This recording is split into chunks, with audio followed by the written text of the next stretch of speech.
Hello mga Choy! Tara, samahan niyo akong gumawa ng sinuglaw. Sinuglaw ay originate sa Visayas region kung saan iniihaw nila yung liempo.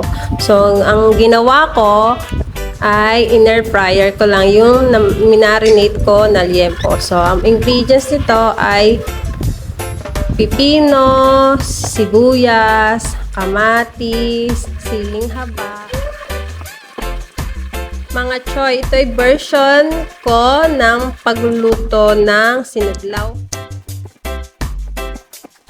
After natin gayatin yung mga ingredients, gagawa naman tayo ng sausawan. So, ito, naglagay tayo ng toyo, suka, cane vinegar para mas masarap, mas maasim siya. Tapos, nilagyan natin ng pamintang, durog, asukal.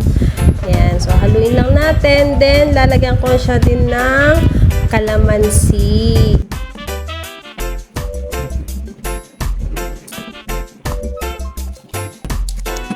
Gayatin na natin yung liempo ayon sa gusto nating gayat. Yung gusto ko ay bite size lang.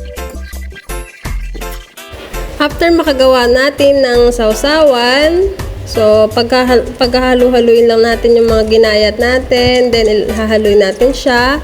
I-mekos-mekos na natin yan, tapos ilagay na natin yung ginawa nating sausawan. Then, ayan na siya. Ready na for dinner. Kain na na!